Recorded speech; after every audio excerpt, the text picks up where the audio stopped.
Welcome everyone to my Endless Space 2 release version Let's Play. My name's Macsen. I actually intended to get this release version Let's Play out a tiny bit earlier than I have done. Basically, though, it probably will turn out pretty well because I'm using the latest patch which has just come out, version 1.01. There was a few small known issues with the release version patch, but most of them now have been fixed in this version. You may not know that I've actually covered this game already, even though it's just been released. The game was in early access for quite some time, and I've actually done 4 previous Let's Plays for it. So I'm pretty experienced when it comes to playing this game. I've actually been playing on the hardest difficulty Endless for the most recent of those Let's Plays. Now let's check out the Empire settings. So there are 8 different empires to choose from in Endless Space 2, and Amplitude, the makers of Endless Space 2, have done a very good job of making them very unique from each other, very distinct. They all have very different play styles. Some of them are more different than others. For example, the Vodjani don't even colonize planets, they use arc ships instead. They're very different indeed. But yeah, they're all playing a very different fashion. You could actually, if you're so inclined, create a custom race, but this basically uses bits from each and every race rather than creating something that's totally unique. All of the races actually have an introduction now when you click on these as well, which is a pretty nice new feature in the release version, so I'll click on some of them. All shall serve the hive. Take a gamble on us. Join us as we cleanse the galaxy and rise virtual. Listen to the whispers of the heart.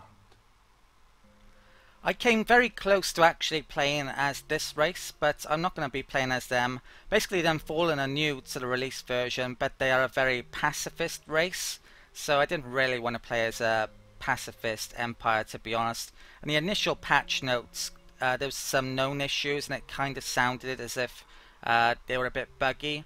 I have played them a tiny bit in the 1.01 version though, and everything seems to be working pretty well, to be honest, apart from one small issue. But in the end, what I've decided to do is play as the Sophons, who why not join the smart guys? I'll let that play first. Basically, they are very good for new players, and since a lot of you will perhaps be watching this for the first time, or at least getting to know Endless Space 2 for the first time, since this is the release LP, basically I thought they'd be a very good race to play as. But I did come very close to perhaps playing as the human faction. For Zelavis and the Empire. And I have played as 4 different of these races previously, like the Horatio. Spread your gorgeous image across the stars. Join Horatio.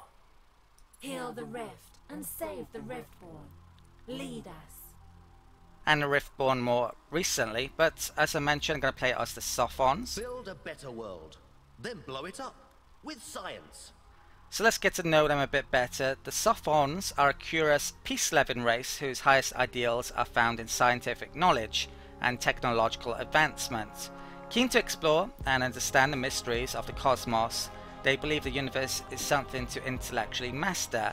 Although pacifist in outlook, and despite frail bodies, not used to violence, Sophons can construct vessels of devastating offensive capability.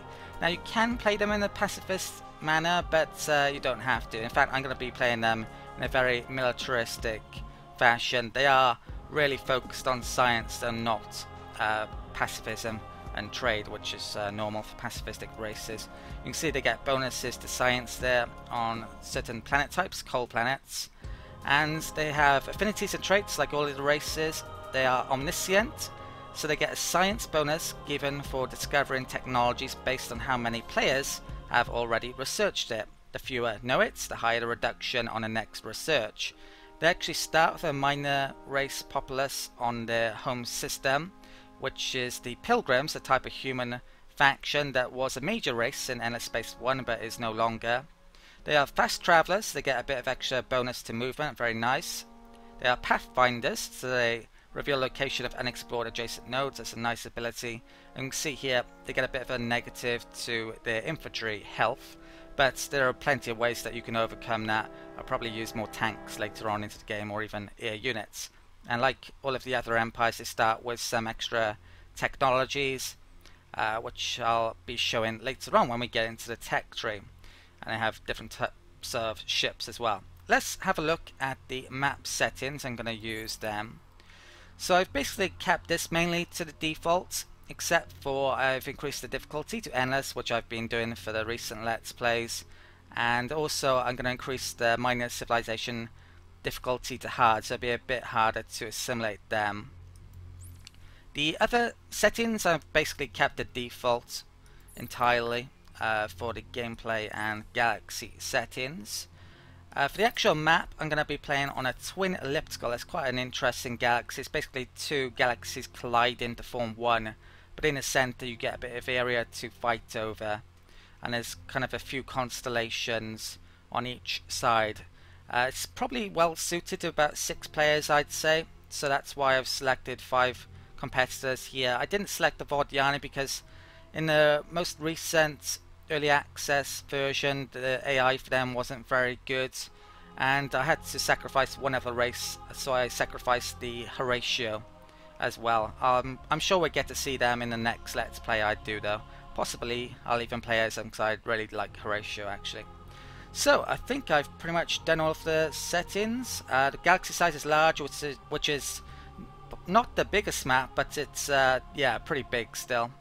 And yeah, let's get started then. So there's an intro video which plays now for the Sophons, and I'll be quiet while that plays.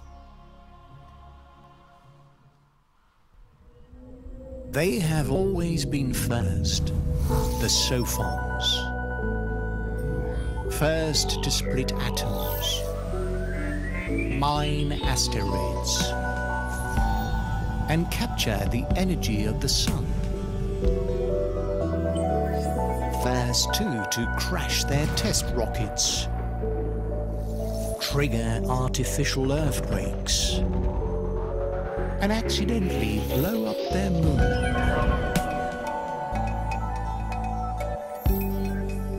Their great power has given them great irresponsibility.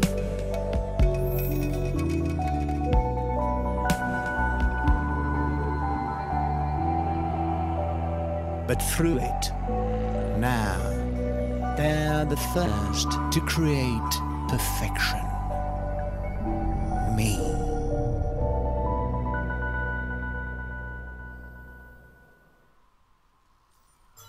So that is the scientifically reckless Sophons, or Sophons. The narrator actually pronounced it a bit different to it is in other areas of the game.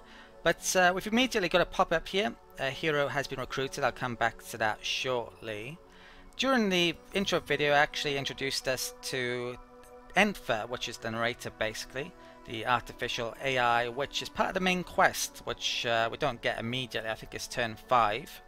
We start in this circumstance on the Rigel system by the looks of it, which is different every time, but you always get the starting home planet within that system of Hakim in the Sophon's case, so I'll be checking that out shortly. Before I do that though, let's take a look at science for the win. The Sophons, competent at all the usual intergalactic empire building skills, trade, diplomacy, warfare, and that's why I wanted to play as them in this release version Let's Play. But where they really shine is in their dedication to science. Not only can they rustle up new tech in double quick time, they also have omniscience, the ability to know if any given technology has already been researched elsewhere in the galaxy. Click on the technology screen to learn more. When researching unknown technologies, this provides a science bonus inversely proportional to the number of factions that have already discovered the technology. So the more factions that already know a technology, the lower the science bonus when researching it. And we can see an instance of that here. For example, no one has this tech yet, so I get a full 50% boost on it when I research it, if I were to do it now. But in this case of this tech down here, a lot of the empires actually start with it. So 3 out of 6 empires, in fact, I would only get 10% boost on the science for this tech currently. The Sophons, the starting text that we had, happen to be down here, so we get a boost, or the ability I should say, to colonize a couple of different types of worlds. There's a module for our ships later on that I could use. And also we get a science improvement I can build on my planets. I'm actually going to turn off the tutorial though. I'm actually going to do it myself in the main rather than have it annoyingly pop up every now and again. So I'll turn that off. Let's take a wider look at the tech tree then before I actually select something. So the tech tree, or tech circle in Inner Space 2, is basically split into 4 quadrants. Each of them has a different category, and they each are separated into 5 different eras, as we can see here. Each era has more and more text within it as you get deeper into the tech tree. So basically the central bit is actually given a number of bonuses as well, deeds in some circumstances, which is like mini quests or even wonders or other types of abilities. In this case there's system developments, which are very, very important. I'll be wanting to get some of them very soon. In the Sophon's case, they actually have the ability to research an era ahead, so you don't have to immediately, well, you don't have to unlock it. That's because they start with the scientist party in control of the Senate, and I'll be discussing more about this later on. So basically, yeah, I can research those texts already, and because we started with those level 1 era texts there, that was already unlocked, so we can even research up to this level immediately. But by doing that, well, it takes a long time to research, so it's not always worthwhile. Within the tech tree, there's a key over here. You can see there's lines between some of the text. If you research the earlier part where the line begins, then the later text will be a bit cheaper. And there's also some text within the tech tree where you have to make a choice, especially these weapon texts here, so you can't get both. So yeah, the tech tree is pretty interesting. Let's actually pick something then. I'm going to pick this tech, even though we don't get much of a bonus. It's very good. It will allow me to speak to minor races, which is important, and get some extra approval as well. You can also see there's an icon, the Sophon's icon, which gives them a bit of a boost that the other races don't get as well. All of the races have their own unique technologies. If we come back onto the starting map, well, you can see the 2 galaxies colliding, and there's a really should be an area here to fight over. It looks like we got looks like we start right next to it, which is pretty good as well. So that's definitely useful. Basically, you can only, to start, travel along these warplanes, but later on you can get tech to allow you to travel more freely between different systems without using them, or even different constellations. We actually start in the Capricornus constellation in this game. There's a bit of narration coming up now, so I'll let that play. Masters of science, they have crammed the cold, rocky homeworld of Hekim with glittering metropolises and great works of engineering that proclaim their genius. As the newest member of the Triumvirate, you face a future full of risks and challenges. But hey, that's where the fun is. More great discoveries await you in the inky depths of space. Okay, so let's get on with things then. So let's click on our starting home system, have a look at it in more detail so we can see Hakim over here. And it happens to be cold, which is great for the Sophons. There's the Pilgrims, which yeah, they benefit more from anomalies, and you can actually see which planets are suited to the different races here, which is very useful.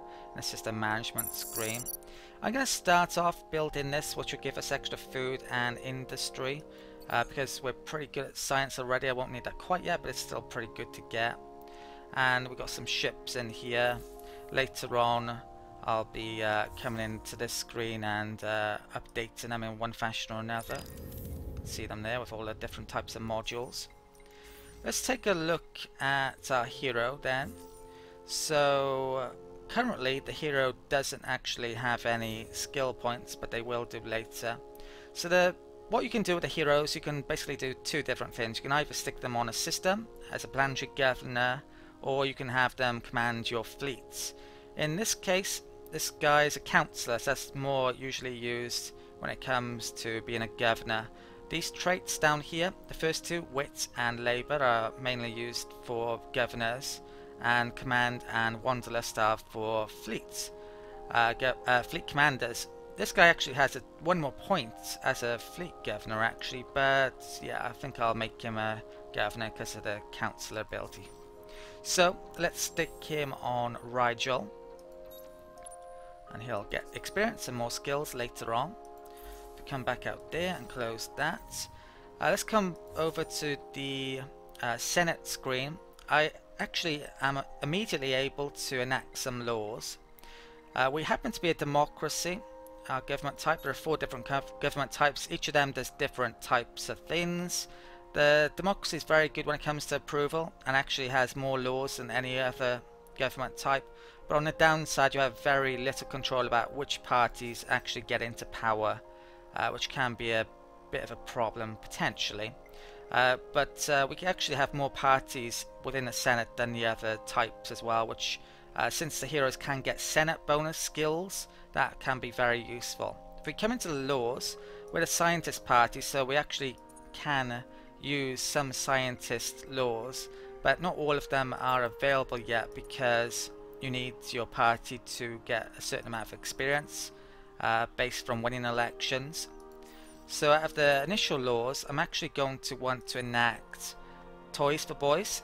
Now this gives extra approval, but sadly it minuses science. But if I enact it, what it has done is take my empire approval to happy. Previously it was content, and I wasn't getting those bonuses below. So you can see they're now getting an extra 15% bonus to science and 15% to dust. Dust is the money within the game.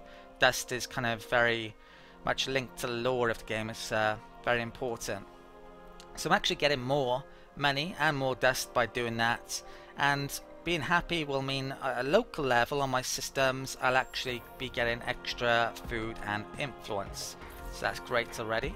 And I'm also going to enact one other law, which is this one, which is extra dust at cost of approval, which isn't good, but I should just have enough approval to keep happy. Right, so that's done. Let's get to moving my ships. We start with a incubator, that's a colony ship, and a detector, that's a survey scout ship. They happen to have probe modules, and you can use these for a variety of things. You can send the probes off to discover different systems, or you can use the probes to do expeditions on your planets to find things like luxuries and resources, strategic resources, or trigger quests, or a variety of things actually.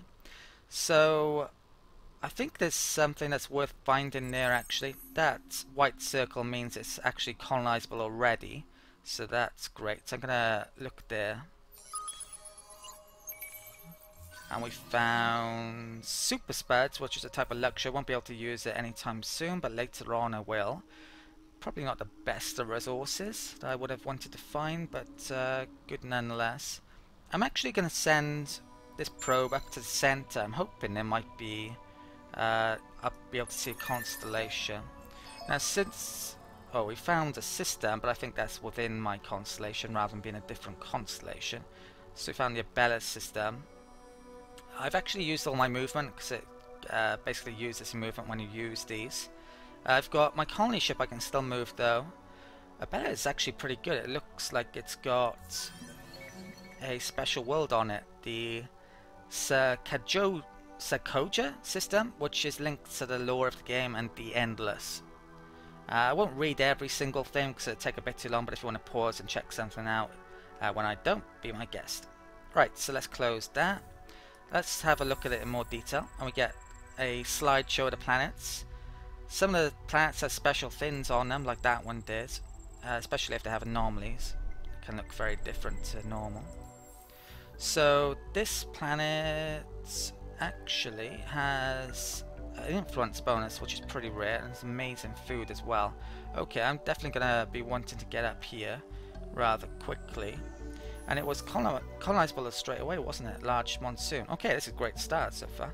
Let's get my colony ship up in that direction then. I was going to send it over there, but yeah, let's get it to there instead. Okay, so there's a resource set, that's a super spuds, and yeah, that has no movement left. Right, that's it for the first turn then. Let's end the turn. Now there's tons more things to discuss up here as well, but in the main I'll try and discuss things when I absolutely need to, basically, so we can get through a decent amount of turns in this first video. Let's move on. We found the Zenith system, which is also possible to colonize. Great. There's more luxuries up here. Red sand, which is basically gives you extra food. Yeah, I need to unlock certain things in the tech tree first though. Right, you know what? I think, yeah, I'll come over here. I'm actually going to make a change to my colony ship. I'm going to take off the movement module, make it a bit cheaper, apply design, then come back onto Rigel, and let's immediately get another colony ship out. It's going to take 3 turns. I'll colonize both of those straight away, I think. Okay. No, I'll get that in first because it's a bit of extra food. Problem with colonizing is basically you ferry food to the colony, to the outpost. It doesn't immediately become a colony, so you kind of have to be a bit careful with your food. Right, I've got the movement points back, but not the probes. It takes turns to recover. Let's move up to here with that movement. It's possible there may be another empire within our constellation. In fact, I can see some borders down there, but that's a minor race, that colour. Right, this map used to have 3 separate constellations on it with the settings I used, but I'm not sure if it's still the case with the release version. It was in last early access. So I could come down there and meet the miner. I think I will. Well, you know what? I'm actually going to stay there this turn. I'll send a probe down there next turn. I should get it back next turn. Okay, in fact, I might as well just move across there and then send a probe down that way. Okay, so let's end the turn.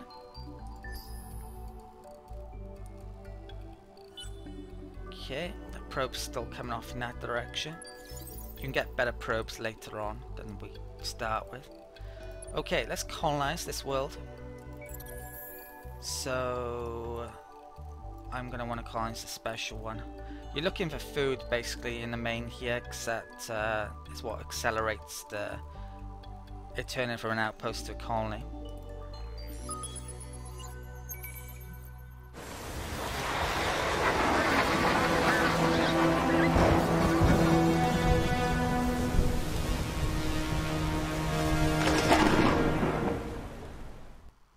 That's not the case for everyone, no. A lot of the different races colonize in different ways. This is going to take 14 turns. I need to get a certain level of food here. You can see that we're getting food freight from the capital as well, Rigel.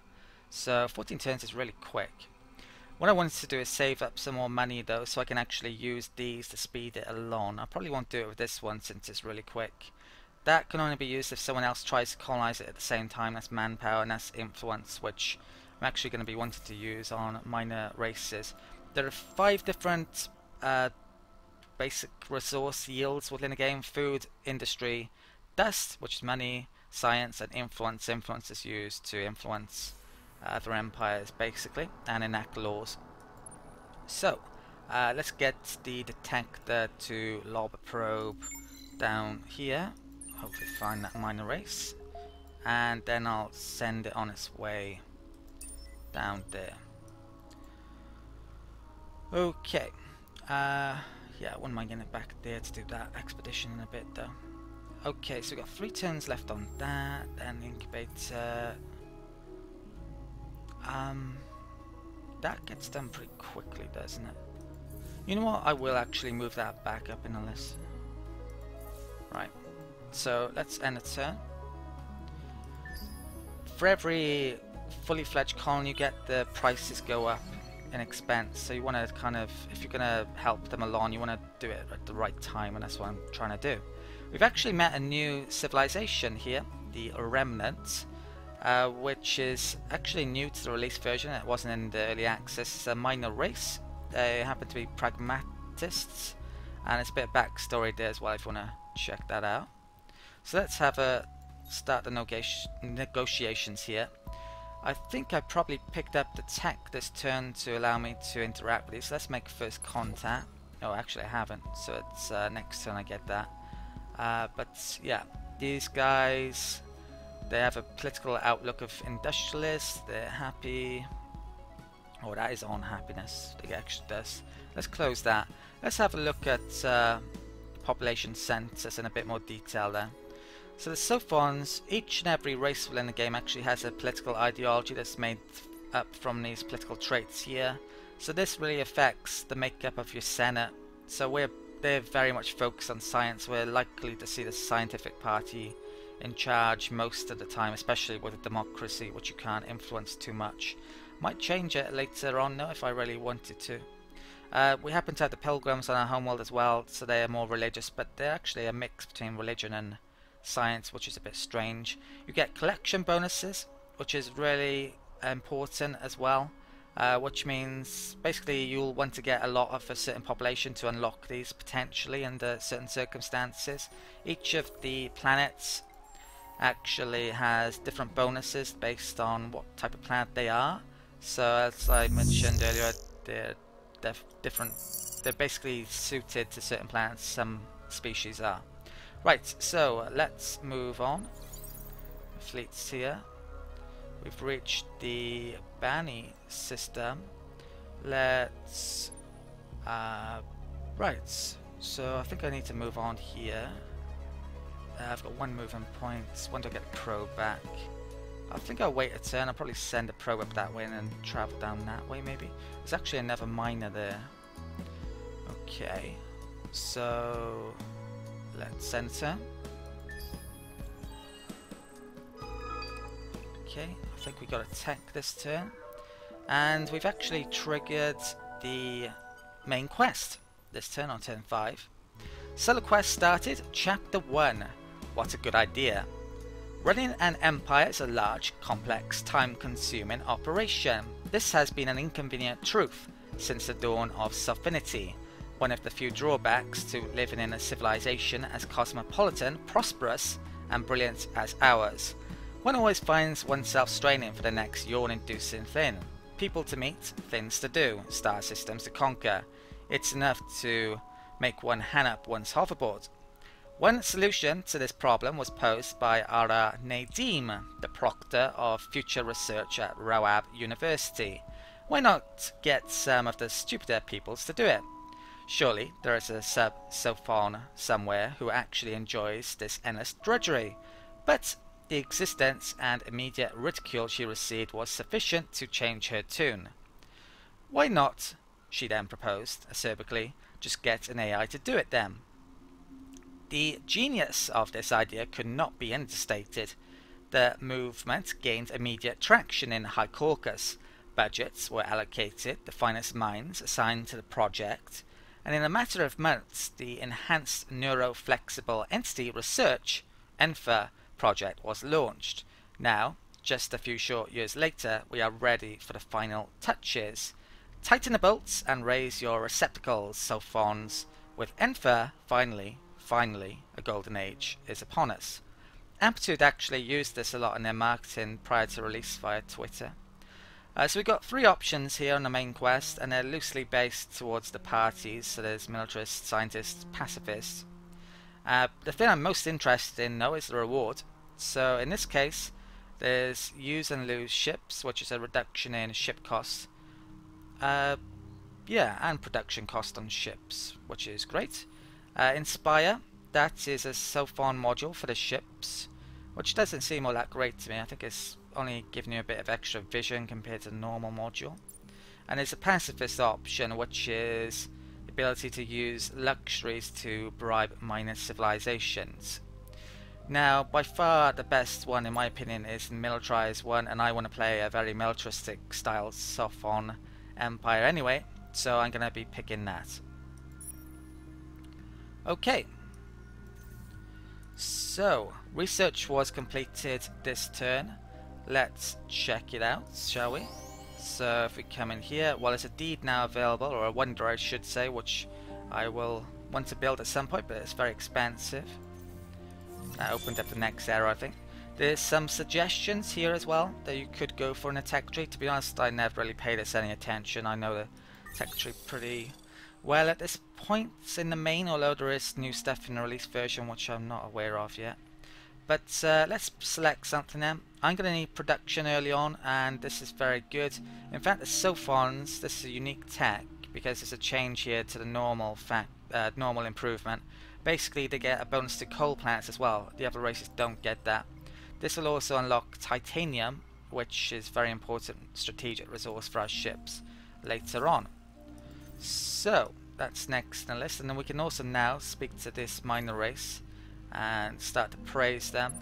So basically there are thresholds here. If you influence them enough, you can get them to potentially even be assimilated by yourself. If we assimilate them, you can see there we get a minus to our wonder cost, and also they would become part of our empire. We would have this system to ourselves. I believe now, at least with the settings I've used, you can only do that when you get to 75 relations though. Well, actually, I haven't said that. That you can only get the assist when you get to that amount, which is like a mini quest. You need to get to 100 before you can use influence to fully assimilate them if you don't use the quest to successfully assimilate them. At 50 you become their ally. I'm not sure if that stops anyone else from interacting with them or not. It didn't used to. Right, so let's continue on. Right, so I want to find out who that minor race is, so I'm going to actually send a probe down there. I think I'll travel up that direction before coming back. Okay, let's end the turn. I'll get the incubator in next turn. We have discovered a new minor civilization, Hiroshams. That's a bit of their backstory. So let's start negotiations. These days are very good on sterile worlds, but they're pacifists. I'm not going to make first contact yet because I don't have much influence. I'm not sure who is going to be more important to me here. I assume that's them, but don't know for certain actually because I can't see the icon. Oh, and a second. They're up there. They're in a totally new constellation of Skullum. Okay. So definitely wouldn't mind getting up there later on. You can get wormhole technologies later. Oh, there's even a minor race there. Okay. Let's continue on our mover. Right. And incubator was done. Let's come into the Rigel system and take that out. And I'll bring that up to the Zenith system. Right. And let's... Well, how much do I need influence-wise? 40 for that next one. Okay. Right, we got new technology. So let's check that out. And I believe a new deed becomes available. So basically if you complete that objective you get dust reward. That opened up a new area, I think. Right, so let's come in here. So what do I want next? I think I want that other improvement for production. Production is incredibly important in all 4X games, strategy games of this type. So let's get that next. Let's move on my ships, which is my incubator. And let's start colonizing this one as well. And there's another colonization video for a planet here. So which one are we going to colonize? There's a Mediterranean world. In fact, that's the only one I can actually colonize. So I'll be doing that. 6 food only on this one though.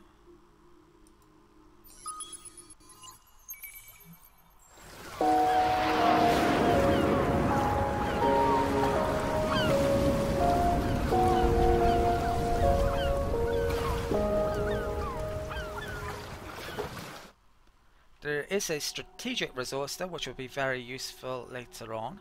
I'm actually going to speed this up then now. I've got just about enough money, but we are getting a bit low. Okay, let's close that. So this colony, how long is it going to take? It's going to take 10 turns. Rigel now is probably low on food. Yeah, minus 15, so I'm starting to starve, but that will give me 5 food back. Hopefully I don't go losing population, but it is possible. But it's worthwhile colonizing quickly. Right, found the Wrath system. Let's bring back the detector down here. And let's end the turn, is it? Okay.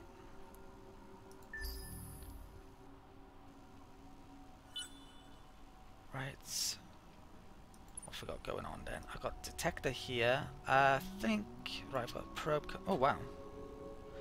Basically, with the Sophons as well, yeah, you can see the end of the nodes when you find the systems. That's unique to them, so that's really allowing me to find a lot over here. That's why so much has been revealed. So I need to find out those guys. You know what? I'll send a probe down here. So you can explore pretty quickly with them, especially since they're fast move. Yeah, they got a movement bonus as well. Let's come down here then. So I don't really have enough food to colonize that yet, even though yeah, it's possible to colonize it, but I will want to colonize just about everything coming up. So let's end the turn now, I think. Oh, actually, before I do that, I'll actually praise them a bit. Let's get this going a bit quicker. So I want to get to the 75 threshold to be able to assist them. You know what though, I wouldn't be surprised if I've been recording for over half an hour at this stage, and I think we've got off to a pretty good start. I'm going to call it the end of the first video here. As it turns out, I've been recording for well over half an hour, so I'd just like to thank you for watching. I hope you enjoyed this first video. If you did, you'd be really helping me out if you were to leave this video a like, a thumbs up, as that helps to boost my videos in YouTube search rankings, so people can actually find these videos in the first place. There's a lot of people making content, so it's hard to compete otherwise. Also, if you're new to the channel, you may want to consider subscribing. There's plenty more content like this on the channel. Please check out my homepage and my playlist. I've covered not just Endless Space 2, but plenty more 4X games like Galcid 3, Stellaris, Master of Orion, Civ 5. There's tons in the playlist actually, so please check it out at some point. I'm sure there's something you'll be interested in. I've done guide videos as well, not just Let's Plays. Also, I should mention, if you have any comments or questions about this Let's Play series, please use the comment section. I respond to questions no matter how old a video is. And the last couple of things I should mention, I have a Twitter page these days, so if you want to check that out or even follow me on there, that would be great. And if you want to help support the channel, please check out my Patreon page. Patreon is a service that allows people to donate to channels like my own. So basically, yeah, things are pretty bad on YouTube at the moment with ad revenue declining, advertisers pulling out. So I need more help than ever before to keep on making these videos. I'd just like to thank my existing patrons who have been absolutely amazing, and without them I wouldn't be able to do this anymore. So yeah, I really hope that at least one or two of you will consider or become a patron by the end of this Let's Play. That would massively help out. It would take you basically watching about 1,000 videos to equate to $1 or $2 with how ad revenue works. So donating $1 or more on Patreon is massive in comparison. It really makes a huge difference. Individuals helping out like that. Right, that's it then for this first video. I'll see you next time, and thank you for watching.